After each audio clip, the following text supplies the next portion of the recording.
Welcome. This is the House Appropriations Committee.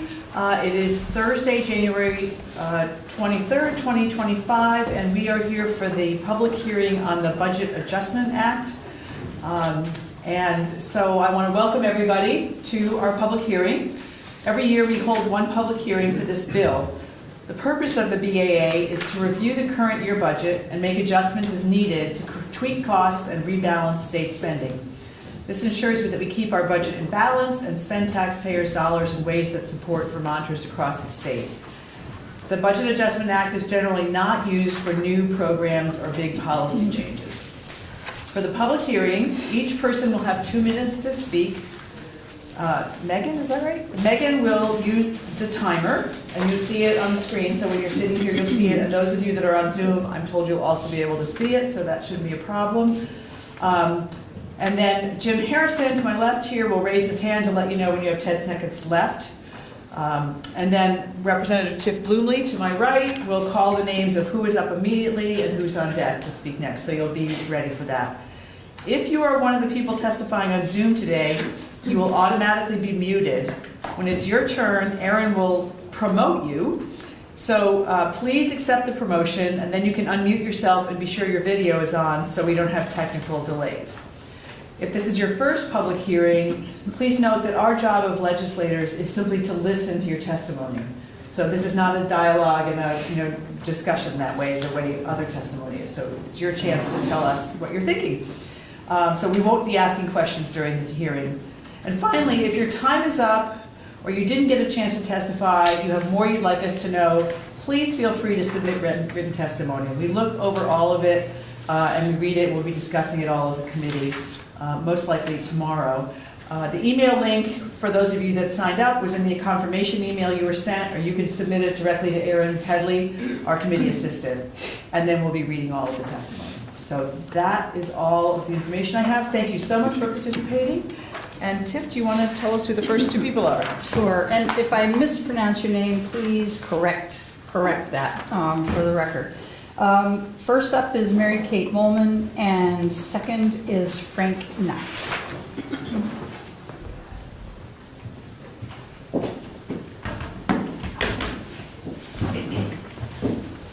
All right, thank you. Good afternoon, Madam Chair, members of the committee.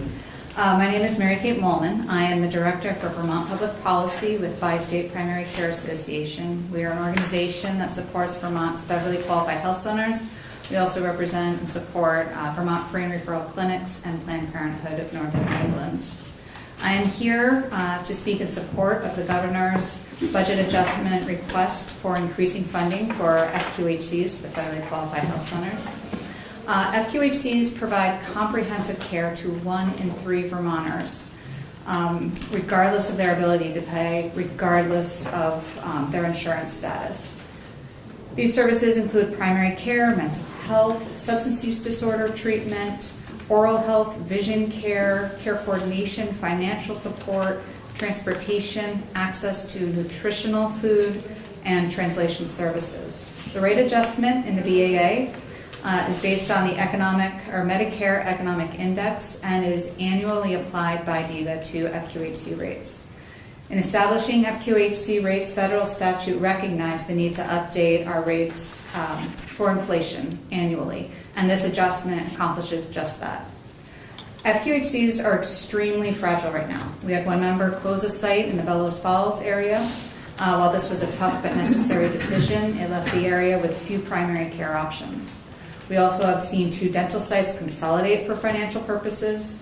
Multiple FQHCs have less than 20 days cash on hand, and several have had to cut services and staff. Another member is considering a variety of financial options, including bankruptcy. While we at Bi-State are looking at every option available to bring stability to FQHCs in Vermont, this MEI adjustment, which comes to about $326,000 in state general funds, is critical to supporting our safety net providers that support our most vulnerable Vermonters. Thank you. Thanks very much. Next up is Frank Knapp, and on deck is Allie Richards.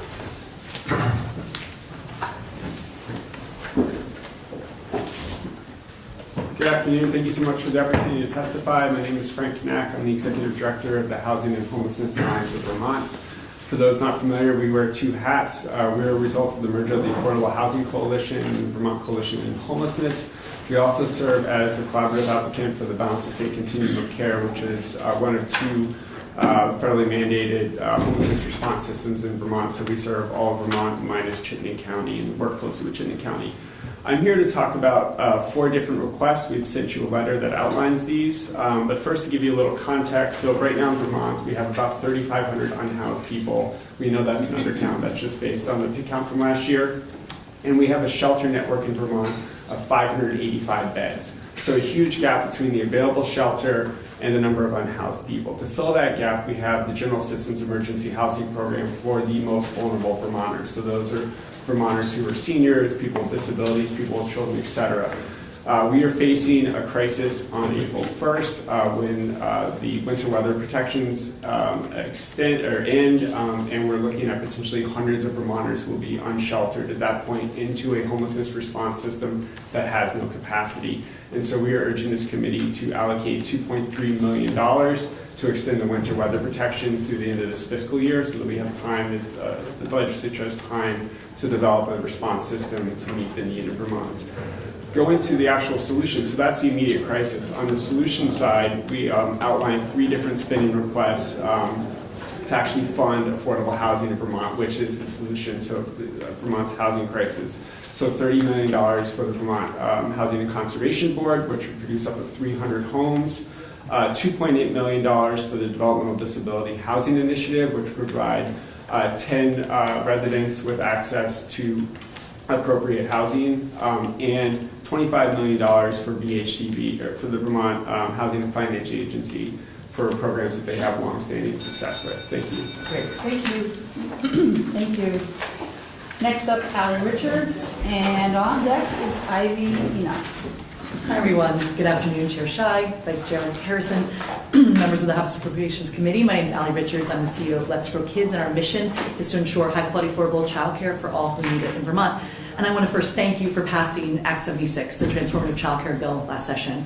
Today, I'm here to talk about the childcare funding in the FY25 Budget Adjustment Act. Let's Grow Kids and our partners are deeply concerned about the governor's proposal to repurpose millions of dollars that were intended to go to childcare. So I ask that you reject any proposal, starting with this one, that diverts funding from a system that we are just starting to successfully transform. We urge you to continue to make progress towards the goals of Act 76. Your leadership to create this new investment is working to make our state more affordable, and just over the past year, this public investment has led to 1,000 new childcare spaces, 90 new centers opening. 50 of those are family childcare homes, and these are in rural and urban parts of Vermont, from Springfield, Cabot, Swanton, Bennington, Milton, just to name a few. So compared to this time last year, 1,600 more families are enrolled in childcare tuition assistance. And we've heard from hundreds of Vermonters about how they have been positively impacted by this public investment. For example, Rebecca D. from Burlington, her family is now saving nearly $30,000 a year in childcare, and it's allowing her and her husband to stay in the workforce.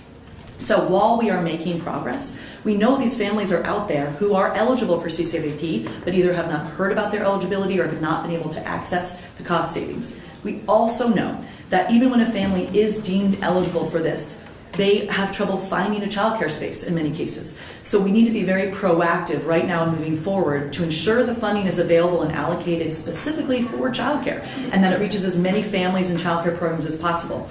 It's really vital to remember that even though with all this progress we have made in Vermont, we still have a childcare crisis.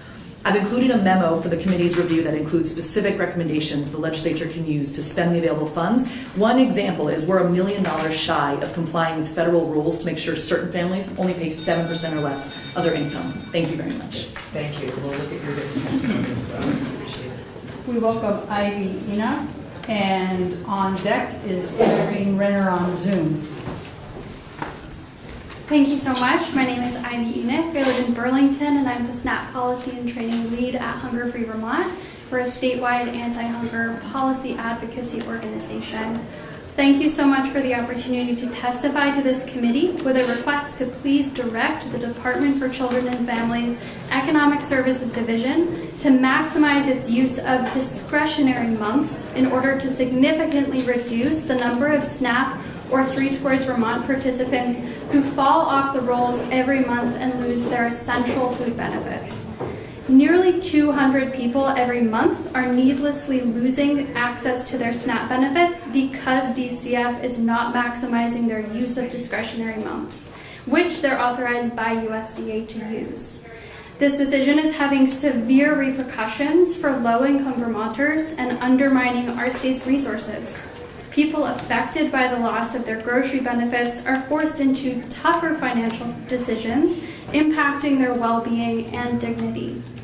Using the Bank of Discretionary Months won't add any cost to the state, and it will draw down federal dollars in the form of SNAP benefits to be spent by Vermonters at local grocers. It benefits all to ensure the Department for Children and Families Economic Services Division is maximizing their use of discretionary months to keep more federal dollars in our state and support low-income Vermonters enrolled in SNAP. Thank you so much for your attention to this matter. Next up is Irene Renner on Zoom, and on deck is Pat Sergey. Sergey. Thank you. Good afternoon, everyone. Hello, we can hear you, so great. Go right ahead, Irene. For the record, Irene Renner, resident of Essex. My situation grows out of the widespread lack of oversight and accountability I witnessed as a state senator these past 2 years. As a member of JITOC, the Technology Oversight Committee, I was presented this dilemma. Should members allow nearly $12 million to be spent on the first implementation step of a poorly planned project? That project may cost upwards of $139 million to complete, according to some state employees. Other staff estimate it will cost up to $200 million or more. I voted no on releasing that money because a trusted JFO contractor and IT specialist reviewed the project. She rated it poor or weak on 7 of 8 measures. 4 JITOC members voted to release that money anyway. 1 member was absent. That money would pay a firm named Guidehouse to stand up the Workday software and propel the project forward. Guidehouse would not, however, assure anyone that the system would meet Vermont's needs at the end of their contract. Workday is a cloud-based, AI-centered software which would replace existing, dependable financial management systems used by at least 5 departments or agencies of Vermont's executive branch. Management has stated that our currently used systems are at end of life. Thus, we should invest in an ERP, Enterprise Resource Planning System. On the contrary, programs tell me we need only spend a couple $1 million on upgrades. Then we'll be in compliance without the distraction and waste of a $200 million boondoggle. I'm here to ask you to add language to the DAA to pause the signing of the contract with programs before it begins work as the state's so-called preferred implementation vendor. Such a contract execution is imminent, and the BAA is a baptism bill to which such language could be added. Your legislative peers, as well as the state auditor, need more time to determine whether this $200 million expenditure has met statutory planning requirements. In short, is this a prudent use of that much money? Thank you for your consideration. Thank you very much. Next up is Pat Sergey, and on deck is Brenda Siegel. Hi everyone, I'm Pat Sergey and I work at Capstone Community Action in Barrie. So Capstone is a sponsor of the Child and Adult Care Food Program, which is the CACFP. I am the program coordinator and I have been at Capstone for 26 years.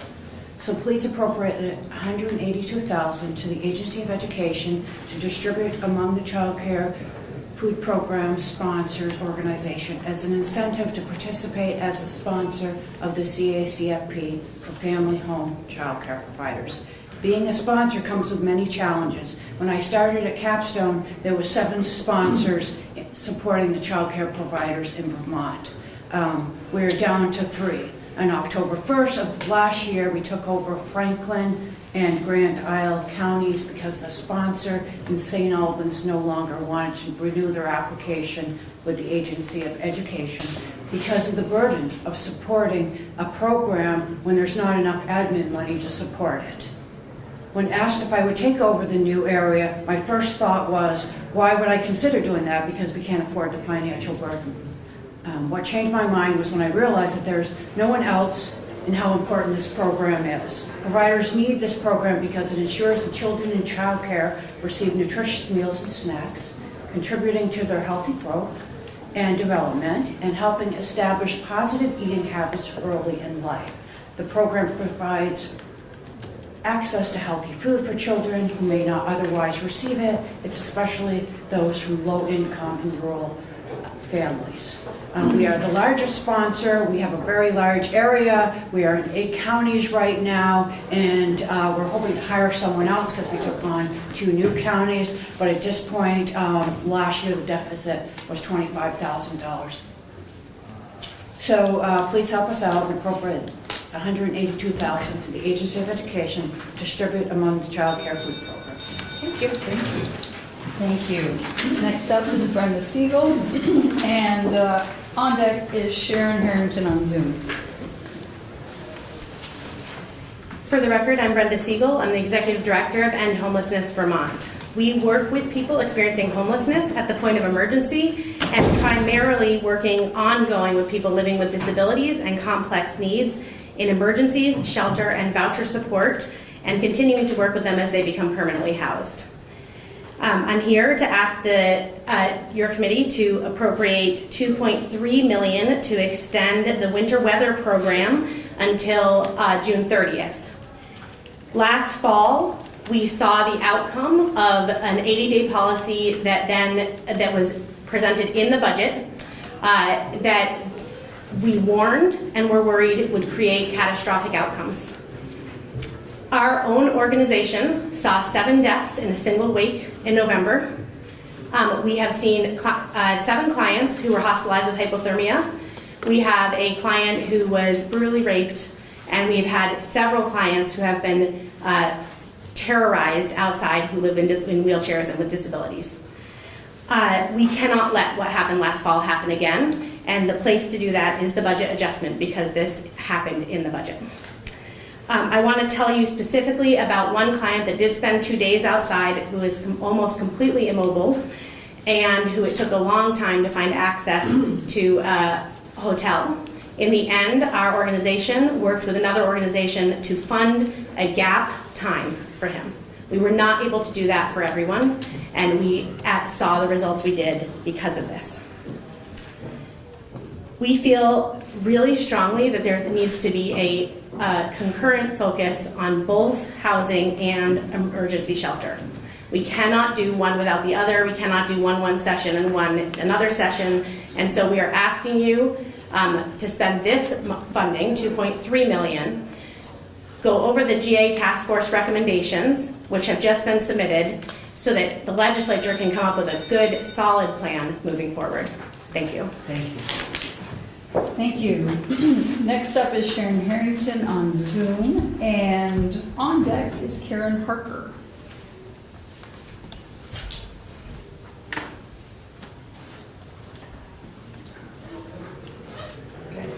Hello, Sharon. Hello. Good afternoon. My name is Sharon Harrington, and I'm the Executive Director of the Vermont Association for the Education of Young Children. Vermont AUIC is the professional association for early childhood educators in Vermont and the state affiliate of the National Association for the Education of Young Children. We administer workforce development and quality support programs. Our mission is to advance equity and excellence in early childhood education, and our workforce is our foundation.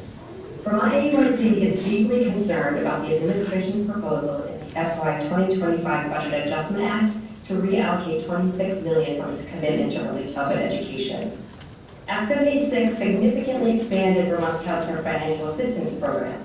Thousands more children and families can now access quality, affordable early childhood education, and programs have stable funding streams and can invest in their staff. The continuing success of Act 76 relies on an adequate early childhood education workforce. In 2022, Vermont AUIC found that 86% of Vermont's early childhood education programs face a staffing shortage. Public investment from Act 76 is helping to stop that need. It is critical to workforce recruitment and retention that we protect this funding. Instead of directing funds away from early childhood education, we ask that the legislature invest in programs that work by strengthening CCFAP and programs proven to support recruitment and retention. The Early Childhood Educators Student Loan Repayment Assistance Program is a successful retention program with increasing demand. Our Youth Apprenticeship Program is so successful that we have a wait list. Investing in this program builds our future workforce. Finally, workforce retention grants are a simple, powerful tool to retain our early childhood educators. Vermont's early childhood educators are committed to helping our state's children thrive. We need your partnership and support to achieve that mission. Thank you for this opportunity and your time and consideration. Thank you very much. Next up is Karen Parker, and on deck is Susan Aronoff. Hi everyone, my name is Karen Parker and I am the Regional Director of Vermont Adult Learning, Windsor County. I'm here representing the Adult Education and Literacy Network today. And our ask today is that you please support the Governor's recommended budget adjustments to the adult education and literacy funding totaling around $500,000. The reason for this adjustment is that last year our funding completely changed. Our funding formula changed, high school completion was repealed, and the adult diploma program was put into place. However, the state underestimated the number of students that we were going to serve last year, which is a good problem to have. So this budget adjustment just makes up for the number of students that we served in addition to what the state estimated. Additionally, I'm here to ask that you please include the notwithstanding language that's currently in House Ed and Ledge Council that would allow former high school completion students to graduate according to their signed graduation plans prior to the sunset of high school completion. Basically what has happened is once high school completion sunsetted and ADP, we are still waiting on policy from the AOE on ADP. So we have a bunch of students who are in limbo. They are waiting to go into the workforce, they are waiting to go to college, and yet they cannot be issued a high school diploma. Allowing them to graduate through the high school completion program using this notwithstanding language that's currently in House Ed would allow these students to continue on with their path forward. So thank you very much for supporting Governor Scott's budget adjustment and the notwithstanding language that you will see shortly related to adult education and literacy. Thank you very much. Yes, and now Susan Aronoff has the floor, and on deck is Stephen Whitaker.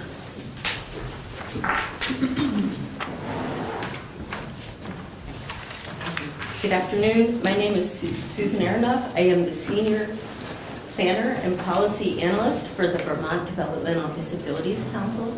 That's a bit of a mouthful, so I just want to break that down before I give you the rest of the testimony. I am a very rare state employee. I'm housed in the Agency of Human Services. However, I'm not state funded. You sometimes see the Developmental Disabilities Council in your line items. We're one of the rare councils. All 50 states have one of us, but we do not receive any state funding. We're entirely federally funded, and God willing, we will continue to receive our federal funding.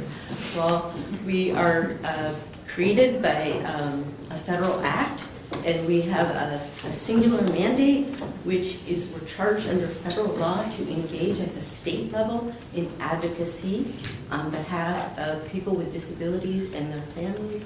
We estimate, using the federal definition, that's about 86,000 Vermonters, over 5,000 of whom receive Medicaid-funded services, home and community-based services among them. I'm here to ask you to please consider putting $2.8 million into the Budget Adjustment Act to support Champlain Housing Trust's project that's going to create service-supported housing for adults with intellectual and developmental disabilities. A couple sessions ago, 2022, the legislature had the wisdom to pass Act 186. It created 3 planning grants. It also funded a study. The study showed we needed 602, at that time, units of service-supported housing. The planning grants, people are living in the housing you guys created. It's a beautiful thing. 2 out of the 3 grants are all set. This third project in Burlington needs this $2.8 million. It's less than 25% of the total budget. I thank you for your service and support. I'm available to answer any questions. Katie Tormey, who's up in 2 minutes, will be able to share stories. Thank you very much. Yes, and now Stephen Whitaker has the seat, and on deck is Katie Tormey. Thank you for your time, 2 minutes. I'm here to raise some red flags that you need to be aware of. The two reshuffled committees of jurisdiction on both the House and the Senate side relating to telecommunications and information technology appear to be another year before they get their legs under them with the complex and backlog of near crisis, poorly planned investments. Senator Renner alerted you to one which has the potential to go hundreds of millions of dollars, and I believe you'll get stuff in the email that will detail the unplanned or the pitfalls there. The Money Committee is the only place where you can quickly pause these initiatives while you get your committees up to speed. So I'm asking you to do that for the ERP system as well that Senator Renner mentioned, and the statewide software-defined wide area network. That appears to be running as a charade of a procurement that may have been denied a sole source authorization under Bulletin 385. So the bid system did not ever show that RFP out, but yet even the business case required by statute is being claimed to be exempt. So you've got secretaries and commissioners that are playing fast and loose with the statutory planning requirements and the transparency requirements of public records law, which are seriously even denying oversight committee members access, of which I'm not one. But I do a lot of research on y'all's behalf to inform you of these things, and I've been doing that since we first put those protections into law nearly 30 years ago. The independent reviews, business case, life cycle cost analysis of alternatives, etc. So I plead with you to take this seriously and support it, even if in draft form. Thank you. Thank you. We welcome Katie Tormey, and on deck is Autumn Moan.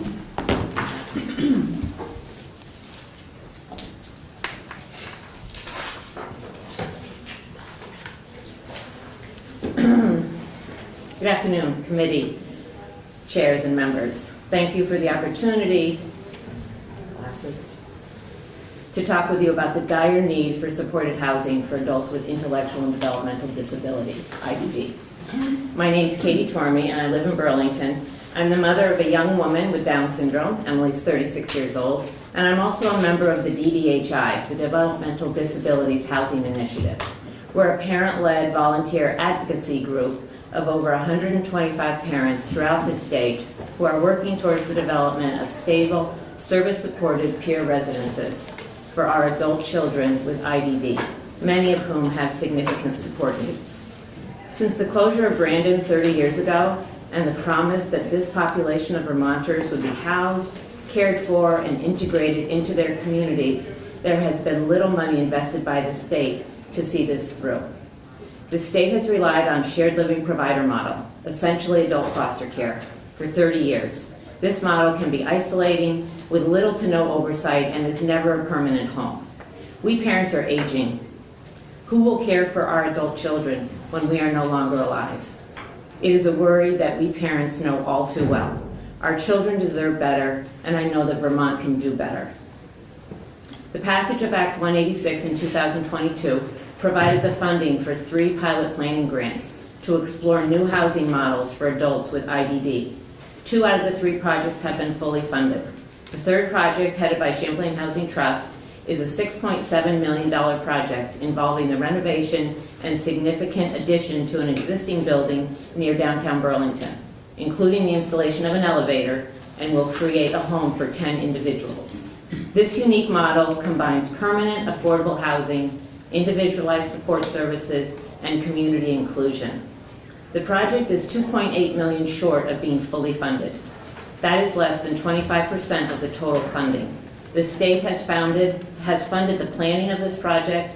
CHT has accessed significant funds from multiple sources for implementation of this project. We are now asking the state for $2.8 million, which will bring us over the finish line. Thank you very much. Thank you. Next up is Autumn Moen, and on deck is Amy Fales.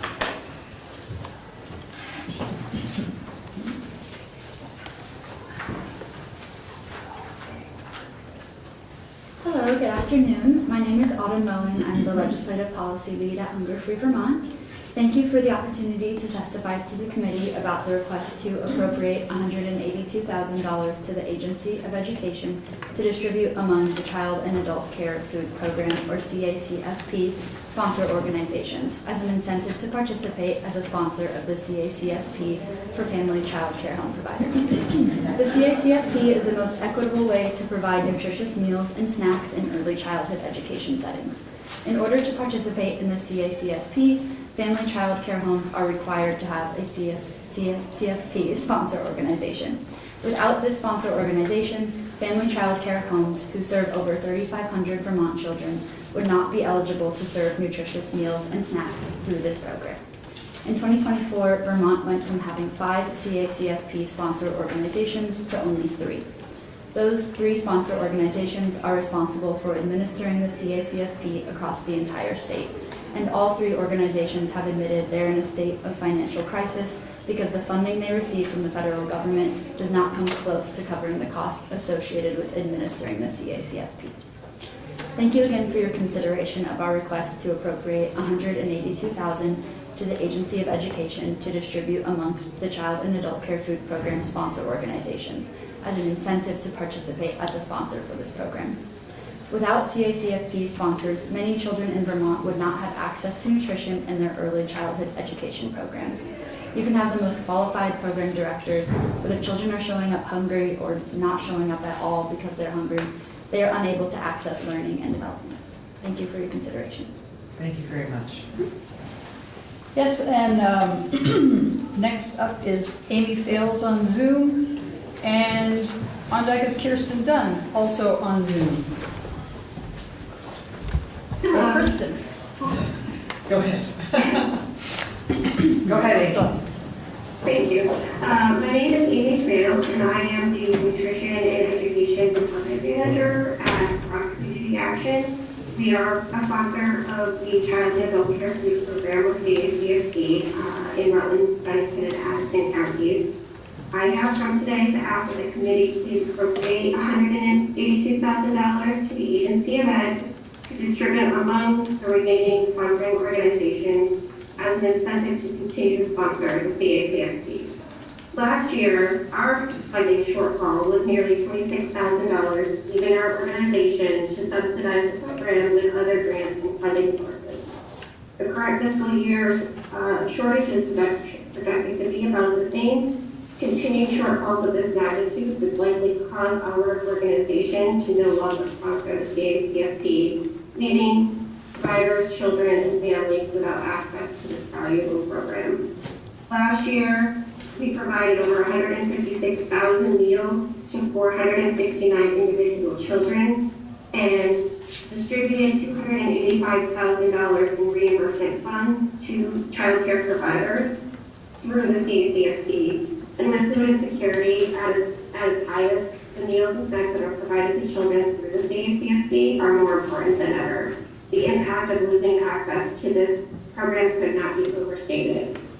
Cassidy from Powell writes, the CACFP has helped me to create a more diverse menu because I have the extra funds needed each month to spend rather than creating simpler, less nutritious meals. Deborah Bennington writes, CACFP funding has helped and supported my home child care to provide the most nutritional meals and snacks that come and serve children daily. They go home with full bellies and happy faces. Committee members, I plead with you to appropriate $182,000 to the Department of Ed to distribute among the CACFP organizations to help with the funding shortfall that we now experience. Thank you. Thank you very much. Next up is Kristen Dunn on Zoom, and on deck is Amanda Garces. Good afternoon. My name is Kristen Dunn. I'm the Executive Director of Mayor Johnson Children's Center. in Middlebury. I'm here today to urge you not to take away the essential funds that were meant for families and child care programs.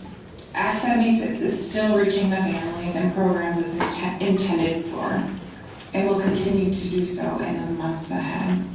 Our programs have experienced incredible shifts because of Act 76, and I think it's important to understand those. We're super thankful for them, but it's also important to understand they have not yet had a chance to reach their full potential. Family burdens have been reduced. They are able to work or enter the workforce and afford high quality care for their children. We've been able to expand, like many others around the state, by opening a new toddler classroom and exploring other ways to meet the needs of young children. Prior to Act 76, none of our staff were in school, none of our educators. And now over 60% of them are in school working toward degrees and credentials. This has been motivated by the promise of better compensation. And we've been able to incrementally increase our wages as more families apply for CCFAP. Our teachers are talking about their future, and they're talking about their future in early childhood in Vermont. As an organization that houses the Child Care Financial Assistance for Addison County, we see new families applying every day. And we know that there will be a significant influx of applicants this spring in preparation for summer programming. There's an opportunity to protect and elevate what Act 76 has only just begun to provide. The dust hasn't even settled yet. Please consider expanding eligibility for families, and don't cut this work short. It deserves serious consideration. Thank you. Thank you very much. Next up is Amanda Garces, and on deck is Molly Dugan. Buenas tardes, thank you. My name is Amanda Garces. I am the Director of Policy, Education, and Outreach for the Vermont Human Rights Commission. Happy to be here today. As you know, the mission of the Vermont Human Rights Commission is to promote full civil and human rights in Vermont. The Commission enforces the laws over which it has jurisdiction through investigations, conciliations, and litigation, as well as providing education and training. It develops and advances policies and legislation related to the protection of the most vulnerable Vermonters. For the coming fiscal year, our BAA request is so little, it's $33,137, cover critical expenses so we can continue the vital work of serving our community. This amount includes funding to address unexpected costs such as turnover savings, necessary computer upgrades, and unforeseen IT expenses. This amount is reflected in the government's recommended budget adjustment in Section 8. However, at the heart of our request today is the urgent need to meet the overwhelming demand for our services. Therefore, we are requesting an additional $62,000 beyond what is recommended by the governor, bringing our total BAA request to $97,137. This funding is crucial to support two vital positions that were not recommended in the government's budget. We hope you will consider adding them, as they are absolutely essential to our ability to serve those in need. I'm going to talk fast. I want to make clear that these two positions are a stopgate measure. We are in urgent need to fully address the scope of our work. We are behind. However, we are requesting a total of 7 additional positions in H38 for next fiscal year. But we really need these positions now. We are facing an overwhelming flood of cases, and we simply do not have the resources. As someone who works directly in the community, it is heartbreaking to turn people away. I really beg you to let us have this. Thank you. Thank you very much. Next up is Molly Dugan, and on Zoom, on deck is Kelly Carroll. Good afternoon. My name is Molly Dugan, and I work for Cathedral Square. Cathedral Square is a nonprofit developer of affordable housing, an operator of 2 licensed affordable assisted living communities, and the statewide administrator for SASH. We have been developing permanently affordable housing for since 1977, housing with services, and we currently have about 1,300 residents. Cathedral Square operates as part of a network of developers across the state committed to meeting the state's housing needs by building and operating permanently affordable housing. It is for this reason that I am here today to first thank you for the incredible focus and investment you all as legislators have provided in recent years to address this crisis, and second, to request that you keep that commitment going by allocating $30 million for permanently affordable housing production through the Vermont Housing and Conservation Board in the VAA. This additional funding for permanent affordable housing is essential because Vermonters need homes. And the nonprofit Affordable Housing Network has a pipeline of housing communities ready to develop to provide homes for Vermonters. The challenge is that the Housing Network has potential projects that require up to $50 million from Vermont Housing Conservation Board when the Conservation Board has only $13 million available until the end of the 2025 fiscal year. If funded, these requests will create hundreds of new homes for Vermonters all across the state and preserve affordable housing, protecting tenants from housing loss. Importantly, the state funds that flow through VHCB leverage a huge amount of non-state money, making your investment in VHCB a great value to the state. Cathedral Square and our nonprofit developer colleagues across the state have a proven record of not only creating and preserving permanently affordable housing, but spurring economic development, addressing homelessness, providing workforce housing, and supportive housing for our most vulnerable. Please support $30 million to VHCB. Thank you very much. Yes, and now we'll hear from Kelly Carroll on Zoom. And as I look at this, our last participant is Tamara Hodge. Oh, okay. I have Zoom for hers. Oh, okay. All right. Kelly Carroll? Hello, I'm a resident of Bennington, and my daughter Emily just celebrated 4 years ago this past weekend. I'm here to advocate for more mental health related services, especially where criminal justice and mental health intersect, and encourage you to add additional funding to the Department of Public Safety. I hear about the Situation Table, a program designed to immediately help individuals in crisis. Many with mental health components in 5 communities across the state, and we need to give our communities the tools to make them successful.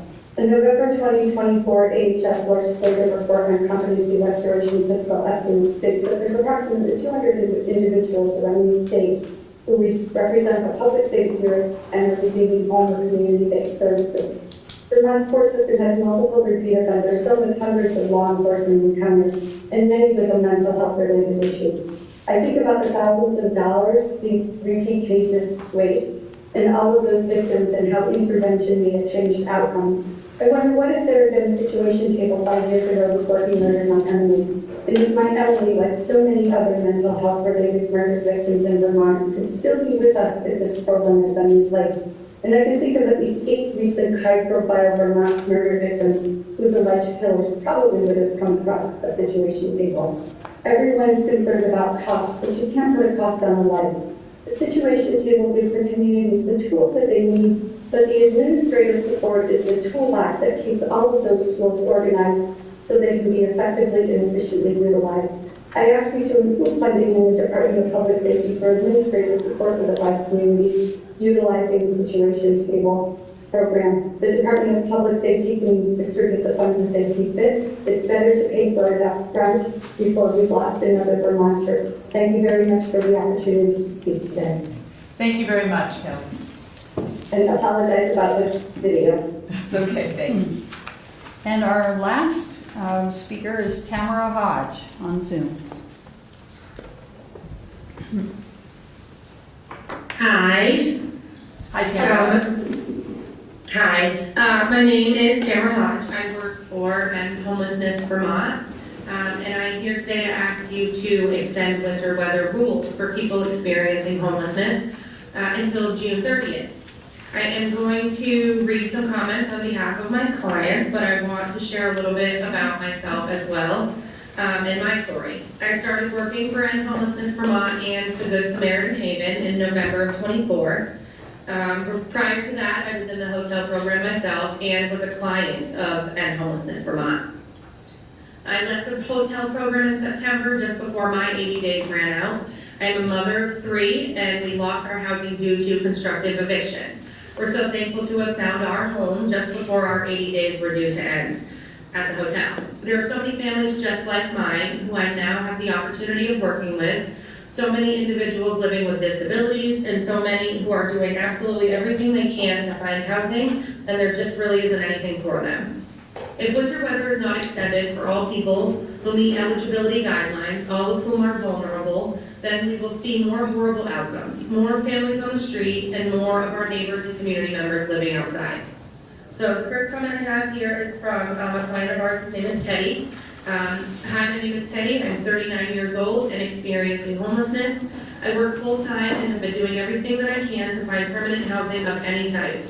When my 30 days ended, I fell into a severe state of depression, which led me to call out of work, and that spiraled into severe anxiety that could have resulted in a loss of my job and ultimately with no place to live.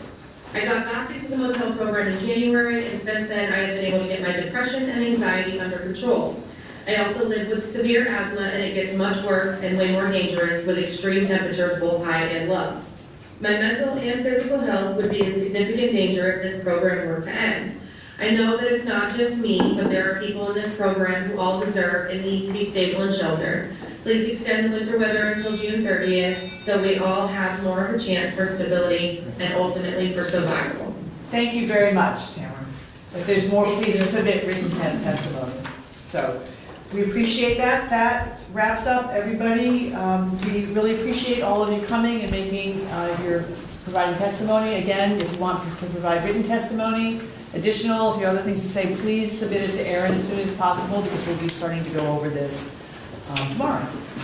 And so we appreciate that. Committee, I'll turn to you for a moment now and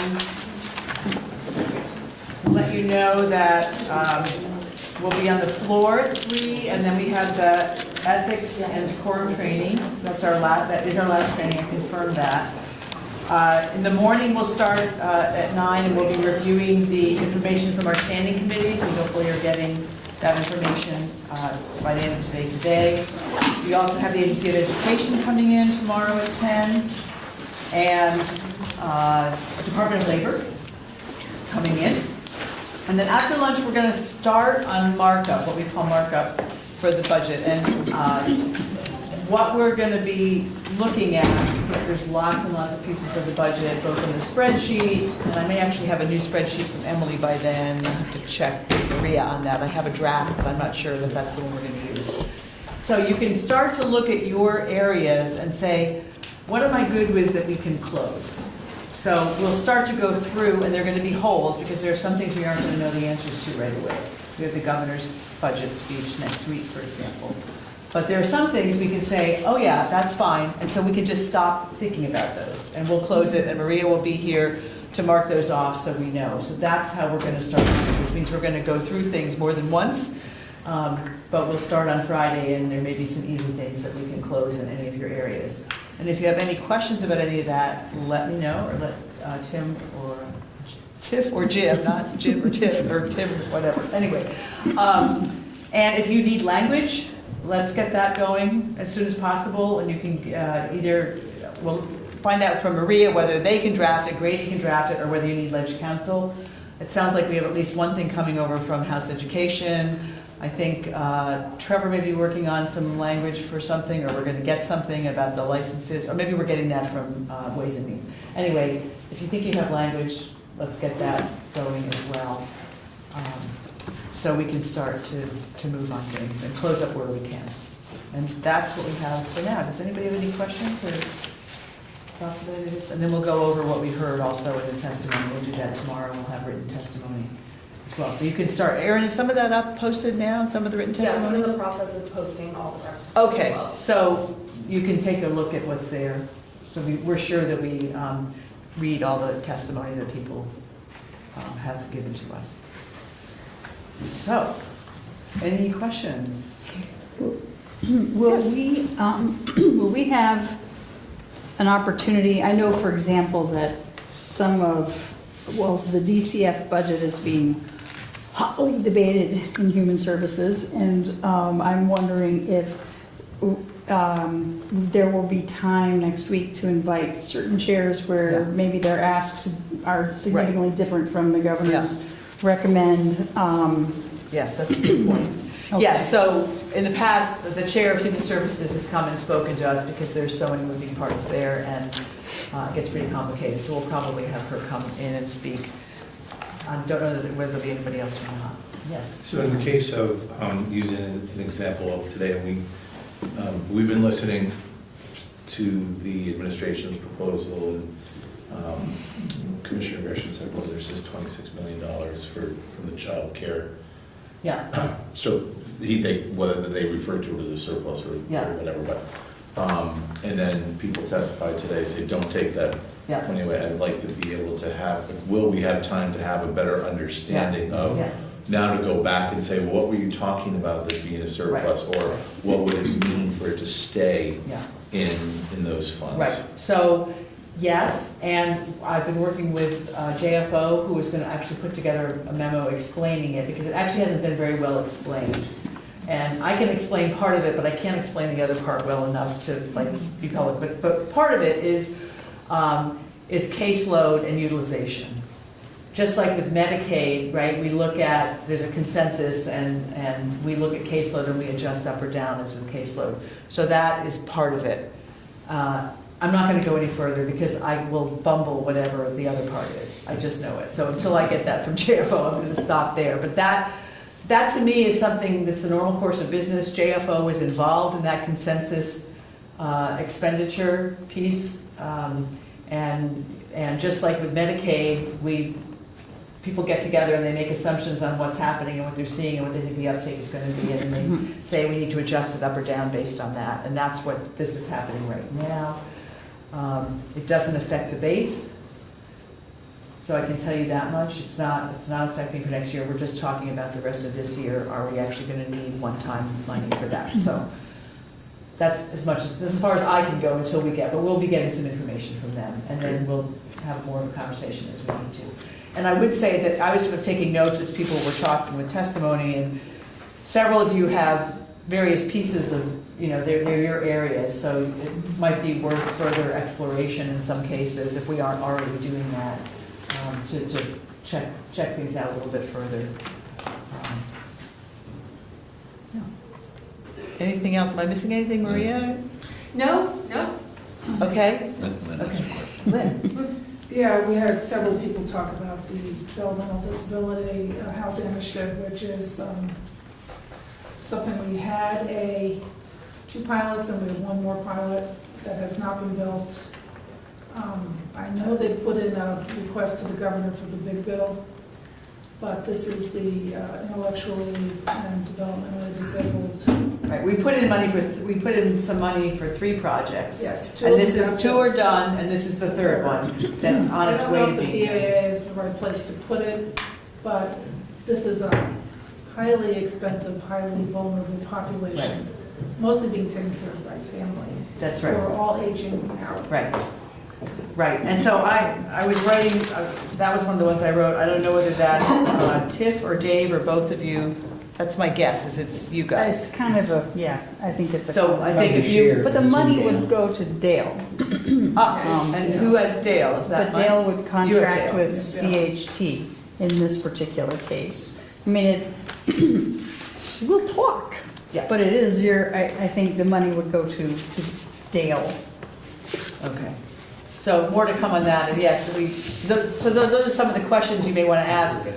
Do they need the money before the end of the fiscal year, or can it wait? And maybe it can. I mean, that's the thing. And so those are the questions that we'll need to ask. So there's 2 projects, and those 2 are completed? 2 are completed. The 3rd one's in progress. Right. And we only put $5 million in or something like that for the 3 projects. So we knew it wasn't all 3. Yeah. So we knew it wasn't all the money that was going to be needed, and we didn't know what the projects were going to be at the time. Go ahead. The other thing I'll just throw out there, which is the obvious, is we don't know any extra spending decisions that we make. What does that do to the fiscal year 26 budget in terms of one-time expenditures? For example, there were some requests for housing money. If it's in the governor's recommend for the fiscal year 26 budget as one-time expenses, and we move it forward to the BAA, the practical effect of that may be not that important. I mean, it may actually help. You're doing it quicker. Right. And you get ahead of, the next building season. There are other one-time requests or increases to base funding. We don't know until after Tuesday what we're committing to that will take away from our box for the fiscal year 26. Right. Exactly, which is why this is not going to happen. That's kind of why I'm asking that question here, Right. looking ahead a little bit. Yeah. A lot of it. Right, so the timing matters, or does the timing matter? That's sort of one of the questions for some of these things. Dave? Well, correct me if I'm wrong, but when the folks testified on the various reserves that we have, just the other day, based on their report, Yeah. I thought they said the total reserves were 1.6 billion. Billion with a B. Reserves? They explained that. Oh, you mean like a rainy day fund? And, Yeah. and- Oh, is that are you thinking about the treasurer? That's the treasurer. No. I refer to them as folks, but yeah. That's okay, well, it Those doesn't good matter where people, it is. That wasn't the rainy day fund. Well, no, it was a cash combination. balance. It was a combination of stabilization, Right. caseload reserves, Right. et cetera, Right. transportation, all that. Right. So when I heard 1.6 billion, and they explained, they were clear, they said that's not sitting somewhere, but it's built into the budgets, and some of it may be sitting there, et cetera. But I said to myself, if there's 1,595,000,000 instead of 1,600,000,000, the world will not end. And yet, some type of a diversion, not a reversion, but a diversion of some of those dollars has an incredible impact on the people who sat here. Right. And I know their ask totaled more than, I'm just using 5 million Yeah. as an example. But it's hard for me to ignore that we are blessed with these kinds of reserves at a time when we're getting requests from people who are terribly needy. So I may be alone, 1 out of 11, but I wouldn't mind very modestly looking at some of that so that I didn't hurt the FY26 budget Jim was alluding to. Right. Are there other places that we can find some money in addition? I think so. Right, because we also know that, because Adam told us the governor's carrying 87 million For into next 26. year, and we know that some of that will be for education. We know that. Some of it may be for, we don't know what the rest of it's for. And then we have what we know about the current situation. So we'll have that last piece of the puzzle on Tuesday. But those are the kinds of things that you should be thinking about now, Dave, exactly. And then where else can we find money? Lynn? Yeah, I just want to say that one of the really unknowns here, and I was just talking to someone, I was talking to Diane, one of the big unknowns here is that we don't know what the current federal administration's going to do. Exactly. We have, if we just kept things status quo, we probably could be more generous and more free to go and find ways to support things. But we don't know what they're going to do at all. And so we run the risk. First of all, I was personally concerned about the decline, the trend downward in all of our funds that Tom Quebec explained yesterday. There is a trend downward, and that's just In the growth. in the growth. It's in the Yes, growth, 5%. it's not, That's right. a little bit Our out. growth is slowing, which makes Yeah, it's sense. slowing. We don't have the federal money we've all gotten used to over the past few years. But we now have a situation where we have no idea what's going to happen on the federal level or what that's going to do to our programs. There's all kinds of Right. places Do where we we have ever? gaping holes. Right, and that's true, which to me speaks of, we need to be careful about the base, but is there one-time money we ought to be spending now before things get taken away, right? Yeah, There's well, that the point too. is that when is it going to get taken? There's a word of caution here that really will help out. With your example of there was a $157 million deficit when you started on this committee. Well, certainly we don't really want that. No. And, a lot of us have served here when things have been really tight. So we want to really be, I think caution is in the wind here, not because we don't want to go, we could do one-time money, but We gotta be We have to be, aware. yes, and it's like the unknown unknowns. That's Yeah. where we are with that right now. Tiff? I kind of forgot what I was going to say. But it was the converse of what you just said. I am concerned that there are some systemic issues that we're addressing through one time, kind of emergency infusions that don't address the systemic problems. That's true too. I think they're both true. You know, and so, and therefore the base, you know, feeding the base in the right places may be the wisest choice. Otherwise, we will need $10 million next year for the same services. And, yeah, anyway. Depends on what it is and what we can do now and what we need to think about. Yeah. It's very complicated. Definitely. Yeah. Yes, I think the first question is timing issues. I mean, you know what we're doing with BAA. Would the money actually be spent? Can they spend it? Because I'm not convinced that everybody that was testifying today knows about the details that we're dealing with in terms of the timing of the money being spent. So And neither do we, about some of it. Exactly. So, that matters, yeah. Anything else anybody's got? All right, we'll let you keep looking at your budgets and doing what you need to do, and then we're on the floor in an hour. Yeah, I would just one more, add, yeah. once the governor's budget comes out Tuesday, you are free to go and start lining up meetings with your budget I know it's a little hard this week because we're going to be very involved with the BAA, but you know, whether it's early morning, lunchtime, if you have to do it while we're meeting, you can. But get together and try to involve, if you can, the committee liaison from the respective policy committee. But those are your meetings, and you know, but they can be helpful, and it's important that they understand because they'll be bringing some back to their own committees for recommendations as well.